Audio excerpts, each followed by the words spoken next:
Allez, à 8h24, c'est la revue de presse de Thomas Ranou et forcément à la une de l'actu, la finale de la Ligue des Champions entre le PSG et l'Inter. Ah oui, forcément, Laurence, c'est le match qui va nous tenir en haleine toute la journée.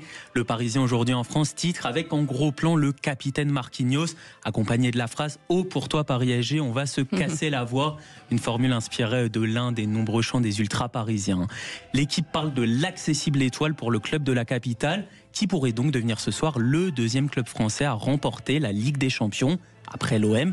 Le quotidien sportif explique que les Parisiens n'ont rien changé à leur préparation habituelle. Ils se sont entraînés hier à Munich. Pas de surprise attendue dans la composition, une seule incertitude. Qui débutera à droite entre Désiré Doué et Bradley Barcola?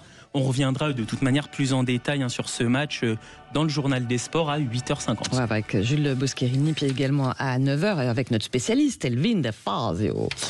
Alors beaucoup d'espoir, on l'a bien compris mon cher Thomas, mais beaucoup d'inquiétude aussi. Ben oui Laurence, puisqu'on se rappelle qu'après la demi-finale, il y avait eu énormément de débordements dans les rues de la capitale. Paris sera donc placé sous haute sécurité ce soir. 5400 policiers seront mobilisés sur l'ensemble de l'agglomération parisienne. De nombreux commerces sont d'ores et déjà barricadés, notamment sur l'avenue des Champs-Élysées. Beaucoup d'enjeux autour du bon déroulement de cette soirée, donc, d'autant qu'en cas de sacre parisien, une parade aura lieu dès demain, entre le rond-point des Champs-Élysées jusqu'à la place de l'Étoile. Voilà, bon, on espère forcément que tout se passera bien, puis on en parlera largement sur Sud Radio. Autre sujet de votre revue de presse, et on en a parlé tout à l'heure avec notre médecin Roger Rua, l'interdiction de fumer dans de nombreux lieux publics. Eh oui, sur les plages, dans les parcs et même aux abords des écoles. Tous ces lieux sont concernés, il sera donc plus possible de fumer. Le gouvernement va mettre en œuvre cette interdiction à partir du 1er juillet. Une décision qui s'explique bien sûr par des raisons sanitaires, mais qui divise, note notamment la Dépêche du Midi. Elle inquiète particulièrement les professionnels de la restauration.